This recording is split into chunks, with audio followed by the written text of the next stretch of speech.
Alright, so here's part two. Taking off the front bumper. So, show you what we're gonna do.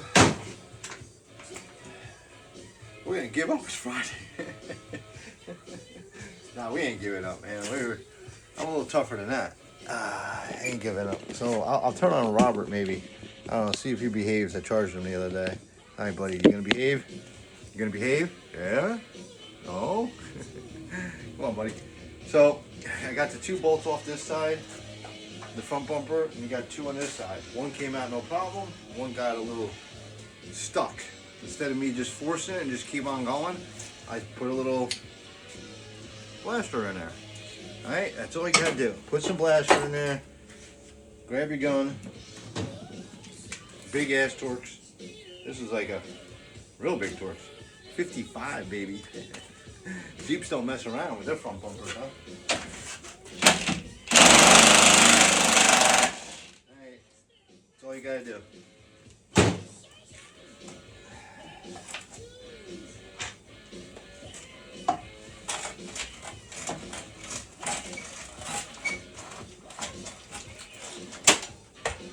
Whoa.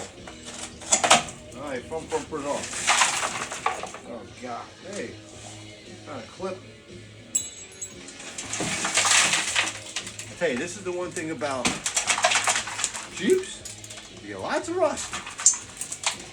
But guess what? That's why you just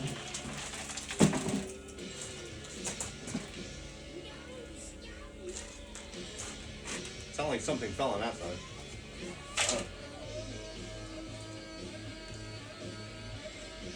Maybe something's trying to get in. Maybe the wife again.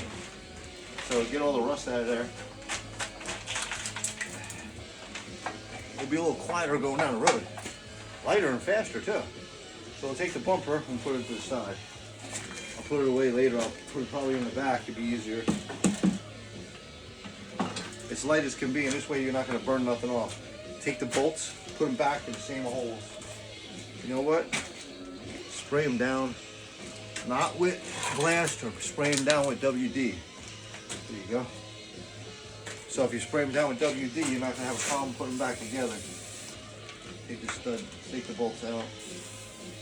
Although, when you start cutting, you're going to catch that WD on 40. Let's not use WD. We're gonna wait, and then when we're all done, then we're gonna put a little WD on it, and then we're gonna throw the bolts back in.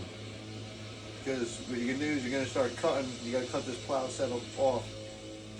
Then we're gonna repair the plow setup and then sell it. So you got 4 bolts to hold this plastic piece on that covers the sway bar up front. 1, 2. Now, if anybody wants to know how many of these TJ bumpers I have taken out, let me count. This would be 1.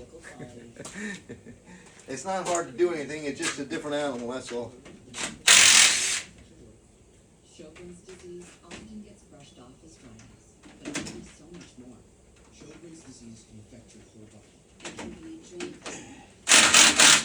There you go. with Sjogren's disease. Same thing. Take the cover off. You're just covering the sway bar. Throw that to the side. Put the bolts back where they were from the beginning. Others see a clear picture of Sjogren's disease.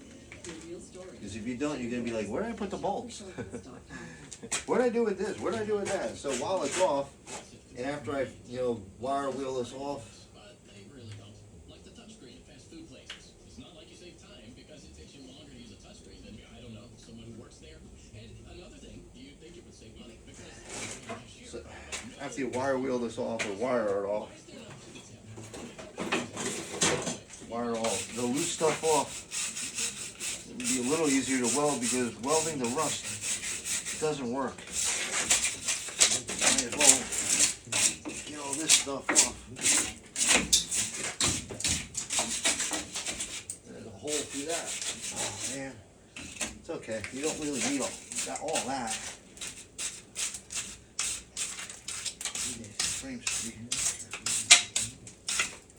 It's almost like they cut the frame to put this on.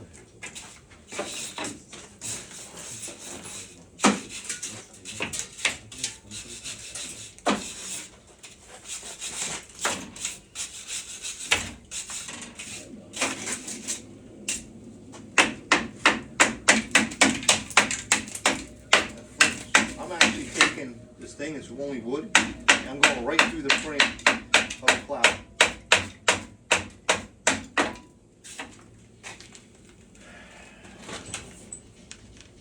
Grab yourself a knife, scrape it off. I got a plastic one. What the hell, I'll try it.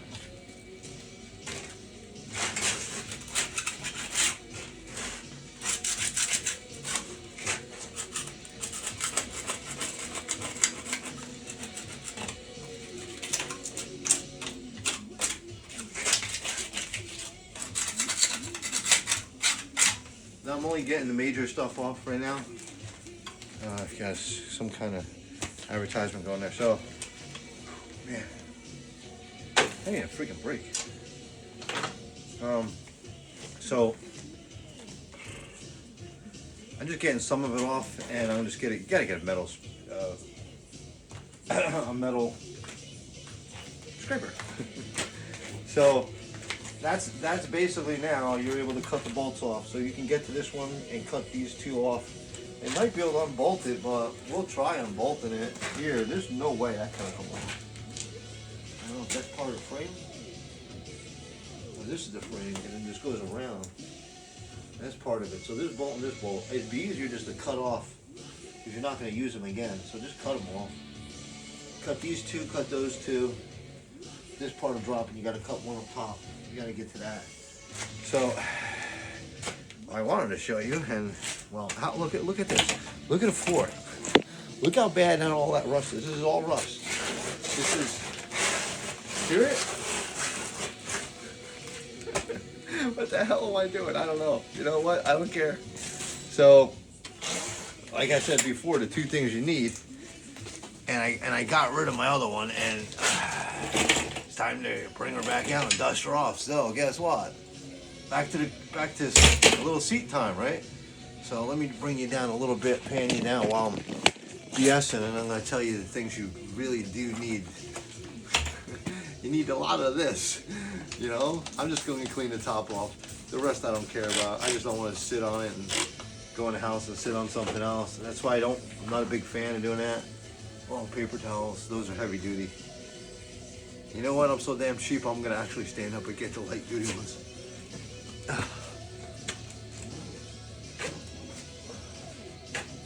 Just got regular paper towels clean off the top here. Yeah, this is my original Max seat. I'll tell you one thing. That's some serious seat time on this thing.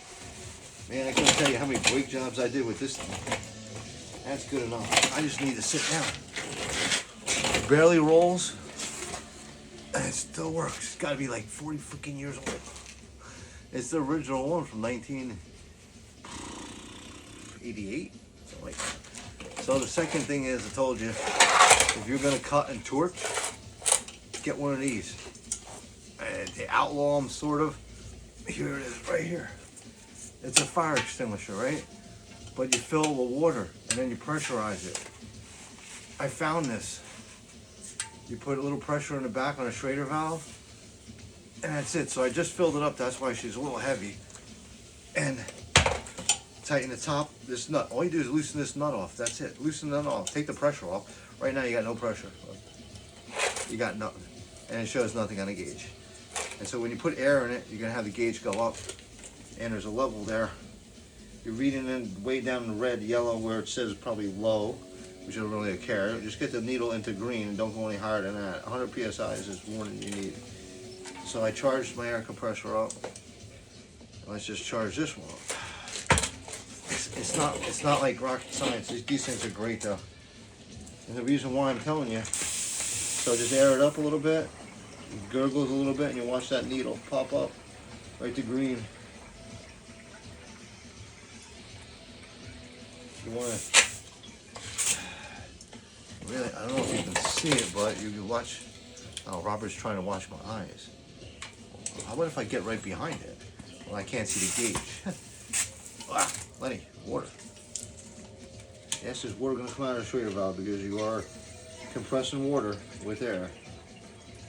Make a little bit of a mess. Come on, baby. Let's go.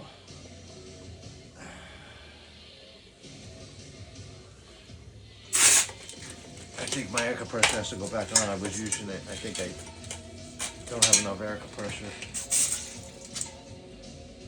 Nope. It's gotta be more than that. It's gotta be 100 psi's. Ah, come on.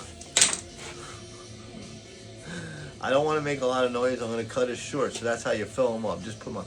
I didn't want to turn on my air compressor because you're never gonna hear me. So fill one of these up. If you could ever find these things at like swap meets, car shows, anybody, just get it. I got this for free. Somebody was throwing it out in the back of his shop, and I was like, threw it in my truck. Kept going. It was a shop I used to work at, and they're like, no, we can't use this. These things are great. The reason why is when you use a fire extinguisher, you got chemicals everywhere, and you got a powder everywhere. This one, you got water. Water evaporates. And it's only for safety. You'll still have your fire extinguishers out there. Gotta have your fire extinguishers. I got at least 4 in this shop, and 2 are certified by the fire marshal. Keep them certified because then they, if you just pay attention, you got a small shop. You don't have to certify them, but because I am a shop and I am a business, you do not want anybody else to get hurt. That would be me.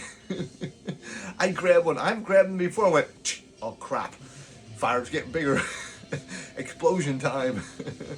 That's not funny. That's not funny when you, boom. I've caught cars on fires. I've caught trucks on fire. I catch everything on fire. But you know what? It's kind of a hazard thing. You're gonna do it. But I've caught myself on fire. I'm like, the guy come over. He's like, Lenny, you're on fire. I'm like, oh shit. All right, let me get the job done. I'll get the job done. It's just the thing is you just get a little. We mechanics should have fire retardant clothes, but the thing is, we sort of do. They're just not very comfortable, and they're hot, and you work out, and it sucks. Every day you're working out. Every day your arms are killing you. Every day your hands are killing you. Your arms and your hands become like, if you work on steel, you become part steel. You can grab something and it's freaking don't hurt. Metal splinters, that hurts. A little splinter hurts though. But I just got hit by something the other day. A piece of metal. Tunk! I'm like, son of a. I was more mad at myself than anything. So, thank God it's Friday. So I'm gonna fire up that air compressor. So this is the start of the mess. Let me turn Robert off and you can get a little closer look at where we're at. So there's Robert off. So that's where we're at right now. So now you got all the framing going on. So this main part right here is gonna come off. The reason why he got rid of most of these Jeeps, not because of 6-cylinder didn't run good, not because of clutch, not because of the tires, because of the welding. I don't know, maybe he's not a great welder, maybe he is, maybe he just said, look, it's time. It is time, it's seen its years, but it's time for Lenny to come in and save her and make it ready for daily driver. I'll make it ready for a plow, but I would not use it as a plow anymore. I mean, that's just my recommendation. I mean, you can if you got a small lot or a homeowner. Yeah, you can do it, but don't do it commercial. It won't make it. No way. It's not strong enough. Seen the stays. The engine will go, the engine will move, clutch will move, but the frame ain't gonna make it no more. Even the mechanics behind the frame are gonna just start snapping off. So, that's it for now. I gotta do some more work.